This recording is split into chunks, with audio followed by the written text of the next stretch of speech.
bakithi uma ngabe wazi indaba yomnikelo ubungeke uyoshintsha lapha ngoba lo mama ebezofihla enye impuphu athi hayi ngifihlela umntanami lena kodwa umama wapheka yonke impuphu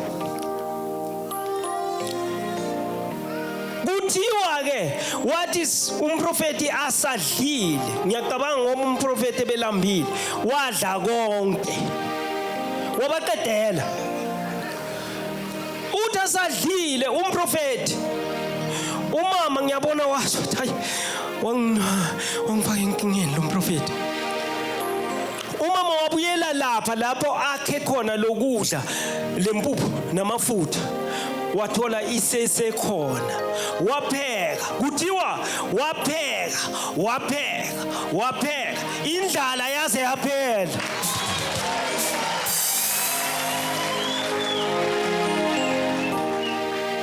manje nathi siyathanda ukuthi siqale kuqala ngokunika incebo kaNkulunkulu ukuze sibusise thina sonke makawe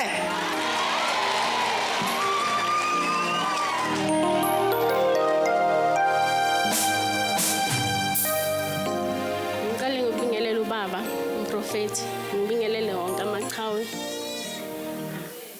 angazi ukuthi ngingaqala kuphi mangizokhuluma ngobaba umprofeti kodwa ukwenza kwethu kuyasho ukuthi usiphethe kahle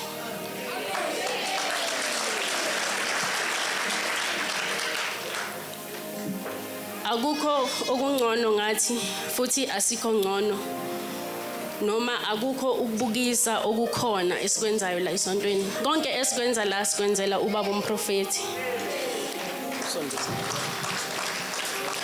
ngiqonda ukukhuluma ngalesipho lesi esihle kangaka esisilethele umprofeti akekho omunye umuntu engicabanga ukuthi singamenzela lento le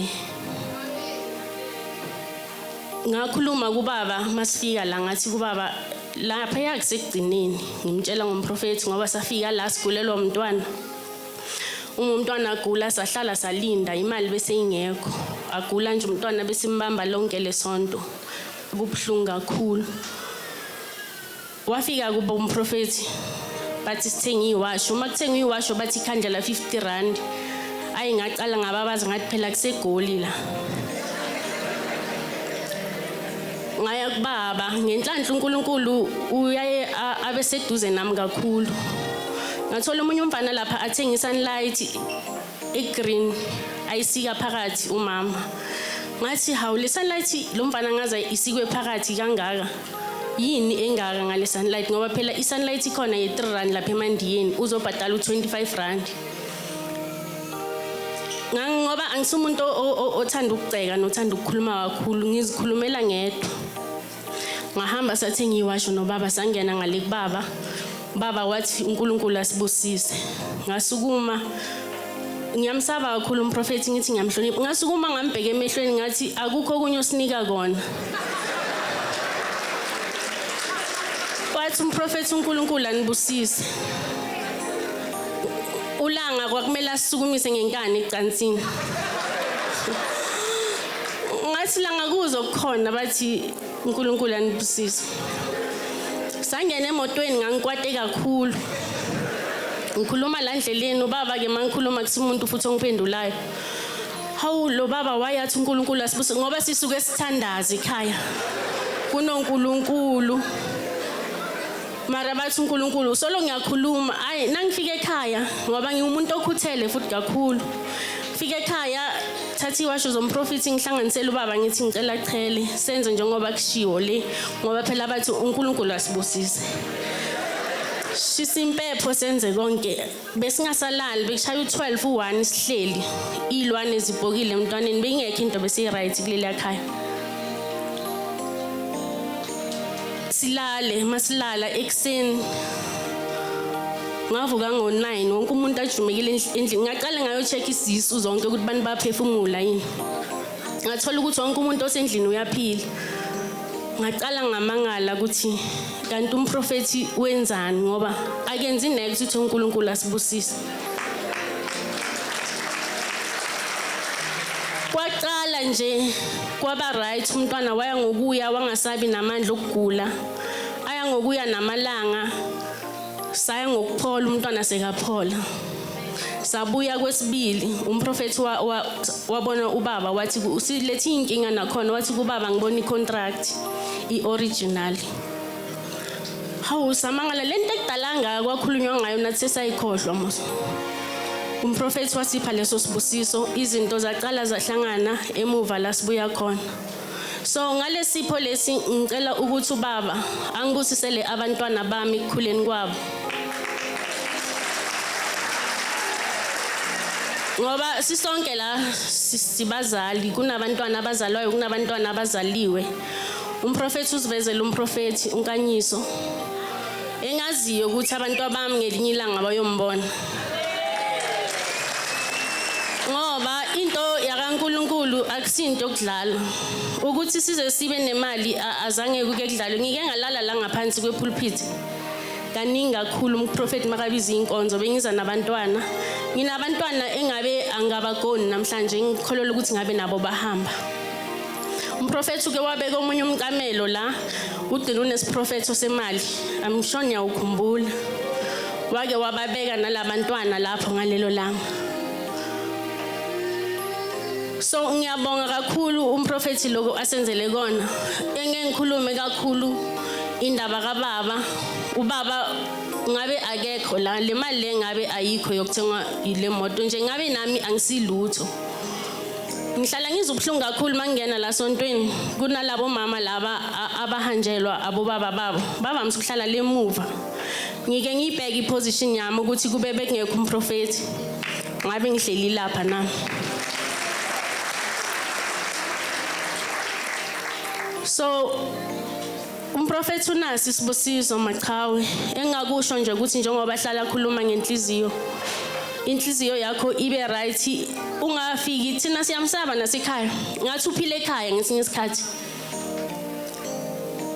ukuthethisa nje ubaba kumanzima kufanele ngibuyele ngiyoxolisa emsamo kimi solo ngamukela umprofeti ngoba umprofeti uyambulelwa kakhulu uma nje ucabanga ukuthi akaboni unephutha uyabona vele ukuthi waba yisifebe uyakubona vele kodwa akushoyo akafuna ukuthi uphile naleso sono ngoba wonke umuntu unezinto zakhe ezimbi azenzile sale uqala impilo entsha uqala uhambo lusha uNkulunkulu uzoba seduze nawe kakhulu asikho ngcono ngalutho thina nathi kunezinto esizenzile ezingasi right kodwa ngenxa yokuthi siyaguqa lapha kwakhe kule one on one akudlalwa ngempela nkosiyami sengathi uNkulunkulu anganibusisa akusho ukuthi besingena ngoba imali besinayo besisuka thina eMpumalanga sime garage sifaka ipetrol bengiphatha isikhaftini ngiphathe labantwana siza la esontweni namhlanje njengoba basho baba sesikhona nathi nokudlule Eastgate so akungathi nje une 500 rand usolunci ukuthi ufuna ukudla iKFC ngoba kuhlukile ukulamba nokuthi ulaludlile uma usakhona ukudla iKFC ulaludla ibeetroot kusho ukuthi awulambi ungayibeka le mali ulungisa izinto zakini ugcine uzidlela kahle imali yakho sophila ngcono ngelinye ilanga ngiyabonga kakhulu ukukhuluma phambi komprofeti umprofeti umuntu omkhulu ukuma nje phambi kwakhe unikwe lethuba leli isibusiso engikholwa ukuthi le moto namhlanje lesipho esilangaphakathi siyohlawulela amaqala abasahambile bakithi ngoba ngiyazi ukuthi ngale kujatshuliwe kakhulu kuyafana nalapha phambi komprofeti izinto ezenzeka la izinto ezenzeka nangale ngiyabonga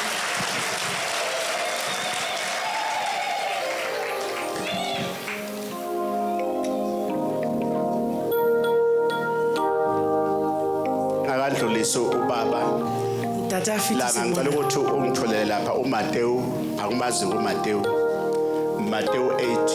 or 5 verse 8 buka ya Mateyu 5 verse 8 baba umthobi ngicela ukuthi usondele kubaba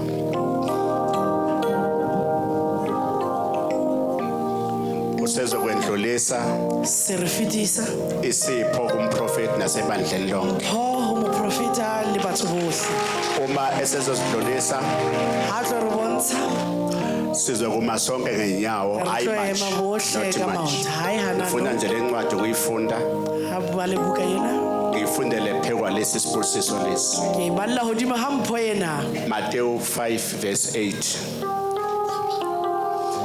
incwadi ngokaMateyu 5 verse 8 babusisiwe abanenhliziyo ehlanzekileyo ngokuba bayobona uNkulunkulu babusisiwe Bahlonolofaditswe abanenhliziyo ba ba nang le dipelo ehlanzekile tse hlapolohileng engenazi imfihlo e senang diphitlho inhliziyo pelo eyenza into e etsang ntho ngokukhululeka endlini kaJehova buleha pelong ha Jehova.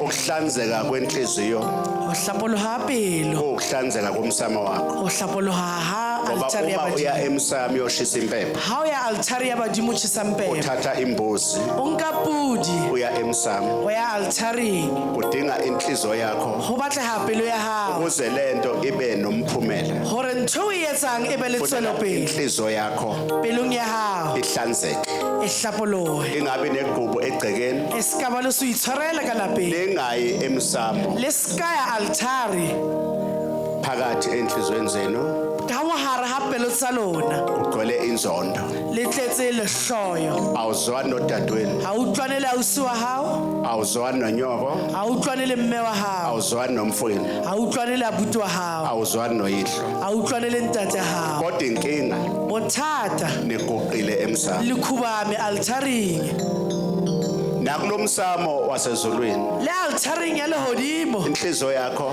pelo ya hao mayihlanzwe ha e hlatswiwe ungezi kulezi imbele o ska tla dibasketeng kanti tsena unenkinga nomunye o na le ngaphakathi bothata le o mong ka mohare hamba kuqala tsamaya pele wenze inkonzo yokubuyisana o etsa kereke ya ho boelana ngaphambi kokuba uzonikela pele o neeletsa ngokunjalo Ho le jwalo. makwenziwa umsamo ekhaya ha o etsiwa altare ko hae sidinga inhlambuluko re batla hlapoloha makunomuntu ha o na le motho awuzwani naye ha ekhaya o egcekeni. utlwane le yena ka mohae ngaphambi kokuba uye emsamo pele ha o re le ya altare ushisa impepho o tjhesa mpepho uthathe imbuzi nka pudi udinga inhlambuluko o tshwanetse o hlapoloha that's why kuthiwa babusisiwe ba hlonolofaditswe abanenhliziyo ba na le dipelo ehlanzekileyo tse di hlapileng engenanzondo e senang lehloyo engenamagubu e senang ho se ngoba itshwarela lokhu enikwenzayo hobane ntho e le e etsang likwenza ngenhliziyo le e etsa ka pelo e ehlanzekile hlapileng uNkulunkulu uzonibusisa modimo o tlo le hlonolofatsa angiphinde futhi e re ke bue hape lokhu abakwenzayo ntho e ba e etsang uNkulunkulu wasenqabeni modimo wa nqabene esiphambi kwakhe e re leng pele a hae uzobabusisa o tlo ba hlonolofatsa uzobakhanyisela o tlo ba kganyisetsa nawe futhi le wena hape uma ufuna isibusiso ha o batla lehlohonolo hlanza inhliziyo yakho hlapa pelo ya hao inhlambuluko hlapoloha ukuze into zakho ikhanye hore dilo tsa hao di kganye yonke into ekaJehova ntho engwe le engwe ya jehova masiyenze ha re e etsa ngokukhululeka kwenhliziyo ho buleheng pelong tsa rona inhliziyo ihlanzekile pelo e hlapileng ungayenzi into o ska etsa ntho kanti inhliziyo yakho kante pelong ya hao ayihlanzekanga ha ya hlapisa ngiyaphinda futhi ke a bueletsa hape ngikhipha isibusiso ke ntsha lehlohonolo ngithi mina ke re nna inkosi modimo ayikubusise ha o onke hlonolofatsa amabhizinisi wakho tsohle dikgwebo tsa hao awaphakame kakhulu ha o hayamelle haholo zonke izitha dintho tsohle as from today ho tloha kajeko as from namhlanje kajeko zonke izitha dira tsa hao ngikhulula isibusiso phekwakho ke ntsha lehlohonolo hodimo ngithi hao zonke izitha ke re dira kaofela ngalesi sipho ka mpho yena ngalesi sipho ka mpho yena zonke izitha dira tsa hao ezikufuna phansi tse di o batlang makungene zona ha o phansi kene tsona fatshe ngalesi sipho ka mpho yena inzalo yakho pelehi ya hao mayibusiswe ha e hlonolofatse nenzalo yenzalo le yakho pelehi mayibusiswe ha e namhlanje hlonolofatse ngehlisela isibusiso fulo sa mahlonolo ngehlisela isibusiso fulo sa mahlonolo ngehlisela inhlanje ke fulo sa mahlonolo mali tjhelete mayiphindaphindwe ha e tle hangata phekwempilo yenu e tla e hangata ngehlisela isibusiso Ngifuna usama ngithi lesi sibusiso Leshonolo lela. esime la Seyemi mona. masichithe ngisho izitha Hatsedira. mabe khona ukukhanya Ha o ba teng o mabe kga. khona ukukhanya Ha o ba teng o kga. yonke into Tshengwe le eniyenzayo ele yetsa. ayibe impumelelo Ha ibe tswele pele. ngehlisela isibusiso Ngifuna usala asibe shonolo. sonke ngenyawo Amen ka maoto. socela ke ubaba umthobi Re kopa ntate Mothobi. eze naye ubaba A tle le ntate. usezoletha ke manje O tlo tlisa amaphepha uyawandlulisela dipampiri ho nna ngokusemthethweni ka molaong. uzobe usushaya ke lapho uzobe seza nomama O tle batla le mme. nime nje ngenyawo Le eme ka maoto. uzobe esewandlulisa ngokusemthethweni awulilisele lilisela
sidinga ukushutha nje imoto Wabatlotse ya nalapha senepe sa ngaphakathi kwethu. koloi. Sibone phela ukuthi iyaduma yini. Re shebe hore ya duma na. Ngingene phakathi. Ke tsena ka mohare. Sazoshaya ithombe nobaba nomama. Tlo shapa dinepe le mme le ntate.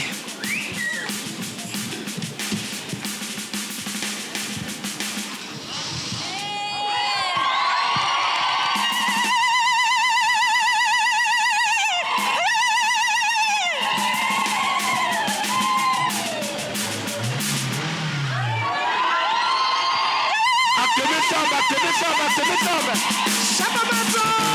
Makawa ye. Aye batota esa ye. Aye ngokulunkulu waseNqabeni ye. Halalisa. Ngisho umprofethi ngisho indodana kaMakhanyile ngisho indodana kaShwabane uthunyiwe ezulwini Ngibeka isandla namhlanje. Ubeya letsoka sheko. Baba onamandla Tate ona le mma. ungithumile. Unrumile. Mina mprofeti Nna ke le moprofeti. wakho Baba. Wa hao ntate xa. Nasi isidalwa sakho Motho wa hao ke yona. esiphilile ezweni. Wa phila le fatse. Uyamazi ukuthi Wa Baba mo tseba ntate. uhambe phi. O re o tsamaile kae? Onephi? O naye mekae? Namhlanje Baba Ka sheko ntate. ngingcwaba umuntu omdala. Ke rwa ke bele holoka wa Ngivusa umuntu kgale. omusha. Ke tsosa o motjha. Ngiyakubhabhadisa namhlanje. Ke a Guqa phansi. Ngiyakubhabhadisa. Ngiyakubhabhadisa. Ngibulala umuntu omdala ke bolaya motho wa kgale. akafe. Ngivusa umuntu omusha. Shaya Tsosa ihlombe. motjha. Inkosi ayibusise. Modimo o sololo fase. Namhlanje ngizocela Ka sheko ke tlo kopa zonke ithunywa zakini badimo ba heno ezahamba ba ba tsamaileng zonile ba entse sebe zingalibonanga lelo hamba. ba sa bona tsela ena. Mazingene nawe. Ha ba kene le wena. Omkhulu nogogo Bontate moholo le nabo bonkulu bonke le bohle abangene bonke bagezwe ha ba kene ba hlapise into zakho ikhanye. ntho tsa o di kganya. Namhlanje Ka sheko ke ngiyakubhabhadisa. a o kolobetsa. Ke a Ngiyakubhabhadisa. o kolobetsa. Ngingcwaba umzimba omdala Ke namhlanje. boloka mmele wa kgale. Ngikiza ngivusa Halalisa. umzimba omusha. Ngivusa umzimba omusha. Ke tsosa Ngikiza. mmele o motjha. Halalisa.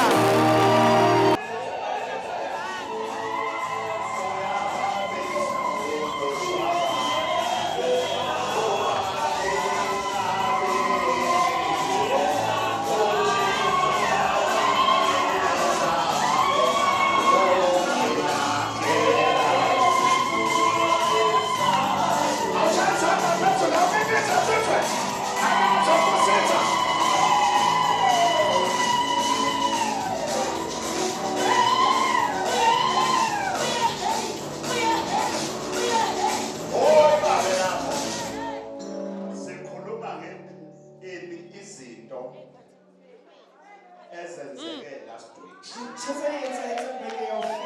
Njoba sibuya olwandle. Nangu mama. Uthi izinto bezimnyama. Kungalungi lutho. Zavuleka izinto wathenga imoto entsha. Awuthi sibambe. Awuthi sizwe.